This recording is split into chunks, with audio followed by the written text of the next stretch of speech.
Dunyodagi aholi eng zich yashaydigan orol Migingoga sayohat.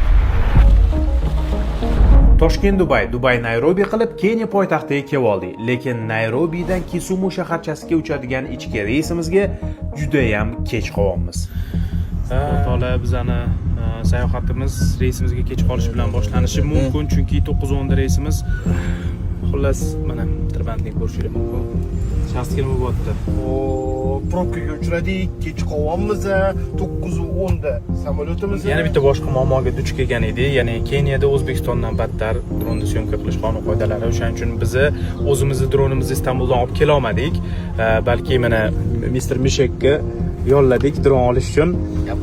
Akamlar bizga dronda suratga olishga yordam beradilar. Bularning litsenziyalari bor. Bundan tashqari Keniyada juda ham ko'plab hujjatlar so'ralar ekan va juda ham ko'plab tashkilotlarga pul to'lash kerak ekan. Endi bizni akamlarni olib yurishga majburmiz. Ya'ni bular bilan birga o'chi pulga biletlarni, oziq-ovqatlarni, hamma narsasini qilib berishga majburmiz. Eng qizig'i bizning o'zi dronimiz $1200 edi. 2 kungina syomka qilishimiz dronda hozir Keniyada $1140 ga aylanayapti. Bularni rasxodlarisiz, ya'ni mehmonxona ovqatlarisiz. Tasavvur qilasizlar. Bas 15 minut qoldi samolyot uchib ketishiga. Kirishimizga, registratsiya tugashiga emas, faqat uchib ketishimizga 15 minut qoldi.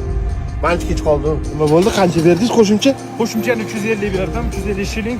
Bu degani $2.5 shunaqa. Ya'ni pulli yo'ldan yurgani uchun. Afrikada bitta narsani hisoblab berishadi, hech qachon o'sha summaga tayanib qolmaydi, chunki bundan keyin qo'shimcha to'lovlari bo'ladi.